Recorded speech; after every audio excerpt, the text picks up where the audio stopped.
In this video, I'm going to tell you my opinion of why your tier list is wrong. It's only a game. Why you have to be mad? Quick reminder, I do live stream Monday through Friday. Schedule is on the screen now. I hope to see you then. What is up, heroes of Dominion? My name is Charlie. This is Hero Wars Central, and in today's video, I want to discuss the new custom tier list maker that Hero Wars shared with us last week. And before I get into that opinion, I do want to reiterate that this video is, in fact, my opinion. It's not really based on fact. There are some facts that I will discuss, but this is my opinion. Although I will be discussing some important points about the game.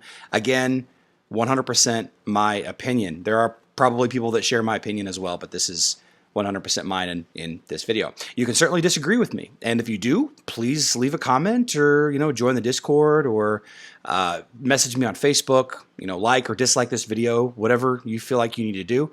But let's get into it. So what am I talking about? I'm talking about the traditional S through F tier lists that are being shared around the community. There are some other YouTubers that have put out tier lists that you may or may not agree with, but they're based on this idea that there is a ranking system within Hero Wars. An S tier is the ultimate or god tier hero, all the way down to D or F tier, which are unplayable, broken, unusable heroes that have no power or they're not great at all. And while the idea of this tier list may work in other games, it will not work in this one, and let me try to convince you why. And there are 3 big points as to why.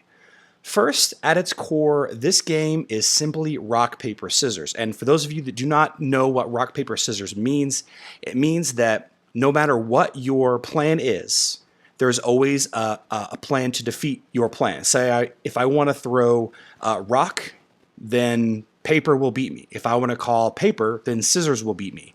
If I want to call scissors, then rock will beat me. Every hero, every team has a counter. There is no best team.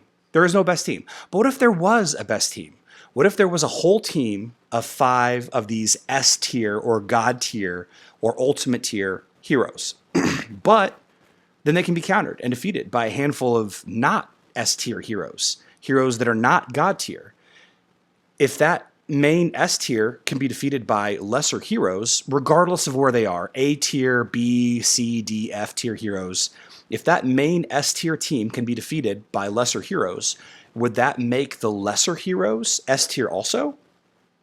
Would that make the S tier heroes not S tier? Because every team can be beaten. Every hero can be beaten. So how can you have some heroes S tier, but they can be beaten by heroes that are in C or D tier? Doesn't make sense. Maybe your tier list in that instance should look something like this: heroes that can counter heroes and heroes that cannot counter heroes. You have 2 tiers. You have playable heroes and non-playable heroes, and no variance in between, because there is more than one way to beat every team. It's just how it is. It's just how it is. Reason number 2 why your tier list is bad is that it's impossible to compare heroes individually, since we're not in a perfect vacuum, and no heroes fight one-on-one ever, unless you're just trying to have fun with the game. Just real quick, show of hands. Raise your hand if you have a maxed out team of heroes. No? Okay, raise your hand if you have one maxed out hero. Great. Now, just for fun, raise your hand if you have all heroes maxed out. Now, I know that there are players out there, we'll call them the top 1%, who have every hero maxed out, even the brand new heroes, even the newest skins that were just released. There might be another 2 to 3% of players who have 10 to 15 heroes maxed out, but 95 to maybe 98% of players, or possibly even more, don't have any heroes maxed out. Now, personally, I don't have a single hero maxed out, but that's because I play like 7 accounts and I'm all over the place. So you can't really use me as a barometer. But what if you had the most strict discipline and you maxed out a team of heroes? It's hard to say because people level their teams differently. So let's take a look at this flawed tier list again. And again, I don't want to say whose this belongs to. It's it is what it is. Kira here is arguably one of the best physical damage dealers in the game. That argument is for another video, but this tier list puts her in at S tier. Now, let's take a look at Leon down at the B- tier. Did you know that Leon counters Kira teams? Did you know that? But only if Leon has enough power and investment. But how do you know if that Leon that you're about to fight on the enemy team is weak enough to not be a counter to your Kira team. I mean, of course, according to the tier list, you should be fine, right? S tier versus B minus tier, right? That enemy Lian has a violet border with no gold inlay. What does that tell us? Well, if you know your borders, you know that that is just plain violet tier, violet promotion. There's no violet +1, violet +2. That can tell us a few things, but only if you understand the borders. And look at how many different things that you have to level up on Lian. There are 6 pieces of equipment for each promotion level for each hero. And each piece of equipment has its own stats it adds to that hero. Some stats add to survivability, some stats add to damage, some stats add to the support of the hero, and there are 4 skills. Are Lian's all 4 of Lian's skills maxed out? What about her skins? I see that she has a default skin.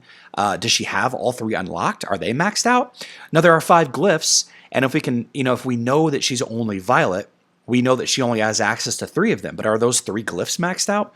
And what about Gift of the Elements? What about artifacts? And that's just one hero out of the team of 5 that you're about to fight. Are you sure that your S tier team can beat that team with a mix of A through B minus heroes, maybe B and B minus heroes?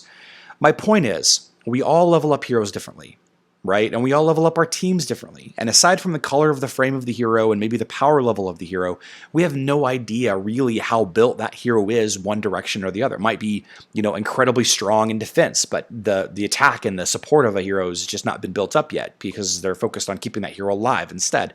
We just don't know. And since you don't fight heroes one-on-one, you fight team versus team. There's no way, short of a max testing environment, which again, maybe 1% of you have access to. Of course, we can max test on Facebook, but that's not what I'm talking about. I'm talking about actual competitive arena, grand arena, cross-server wars, guild wars, all of that. Not many of you, maybe some of the older servers, sure, but not many of you have access to a whole catalog of max tier heroes. Now, reason number 3 is probably what's going to rustle the most jimmies when it comes to my opinion on why your tier list is bad. And, again, I'm not trying to call anybody specifically out, but I want to call this the God complex or the elitist complex. There are undoubtedly players out there that are considerably better at this game than me, that are way better at this game than me and have been playing for years. There are an infinite amount of players that are not as good as me. I'm probably somewhere in the middle just because I've been playing for so long and, I probably have a little bit more of an edge since I spend most of my day, dealing with Hero Wars. But that being said, context is the most important thing that is missing on both ends of the spectrum, including, in the middle where I'm sitting. Those elite tier players on those really old servers have no context of what's a good team because they are ingrained in their meta, their quote-unquote meta. Now, cross-server wars on Herowarsmobile allows for a little bit of light to be shined on some context on some other servers, but even then, it takes a lot to shirk that status quo to get some of those older, more established elite players to change their mind about what is the best 15 heroes for Guild Wars, or for Grand Arena, I should say, or cross-server wars. Now, on the other side of things, you have newer players who have maybe played for a year, like myself, who maybe have leveled up a good solid foundation, a good 500,000 power team on one server. Maybe we have a different server that we leveled up and we're running a completely different style of team, and we've leveled that team up to about 300,000 power or what have you. Those two teams do not give me an idea of what is a strong hero. They don't give me an idea on the entire rock, paper, scissors counter versus counter situation. You don't understand how potent a Daredevil is, or an Artemis is, or a Lian is, until you are given evidence to that fact. If you don't see any Yasmins on your server on Facebook or web, if you don't see any Yasmins on your server, you probably will see less Helios. And of course, Helios counters critical hit heroes, but never mind the fact that he's a what is he? A B minus tier heroes, and there's an infinite amount of critical hit heroes above him in this tier list. Of course, he's ranked a little higher on Facebook, which is peculiar because he's not much different on Facebook than mobile, but whatever. The context of it all. Not everybody is an expert on every hero. And in fact, I would say most of you are not an expert on 5 heroes. And that's okay. That's okay. There are 50 something, there's like 50 heroes in this game now. The point that I'm trying to make is that a lot of the heroes in this game are extremely usable. Most of the heroes in this game, with a little bit of synergy here and there, can be highly competitive on your server. Maybe with a little bit more tweaking, you can be highly competitive on the cross-server wars if you had the time and the resources to max out those 15 heroes.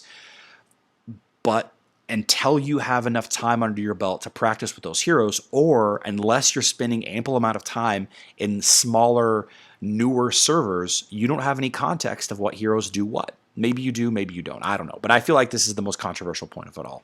And all of it, again, I just want to reiterate, this is my opinion, guys. This is my opinion. And all of this is evidence to why I built the tier list of mine the way I did. And my tier list is based more on utility than it is on comparing power levels. What I think would be a more beneficial S through D tier list, an S plus S, A, B plus B minus C, D, whatever, what I think would be a better tier list for you guys to work on would be within roles. Make tier lists based on healers, based on tanks, based on physical damage dealers, based on magical damage dealers.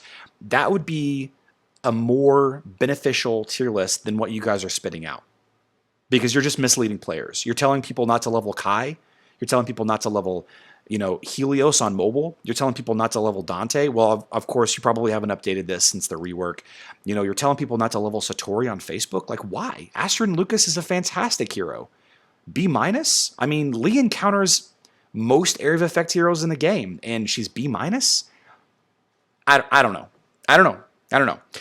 My tier list is about utility. And like I said at the top of this video, if you want to debate the ups and downs of these different types of tier lists, I'm more than happy to chat with you about it in Discord, Facebook message, in the comment section of this video, whatever you'd like to do. If you are a member of my YouTube community, you know what my tier list is about. But my tier list is about utility relative to other heroes, not power level relative to other heroes. So I hope in the next couple of days when I release my tier list, finally, you guys can take a look at it and maybe think a little bit more objectively about the difference between comparing power level in a vacuum, which is not what this game is about. Nobody has the money to max every hero in a short amount of time. We just don't. I mean, if you do, then maybe you shouldn't be playing this game. I don't know. Okay, guys, that's enough for me. I hope you guys still like me. I know that some of you probably won't after this video, but that's okay. I love you all. Good luck in Dominion.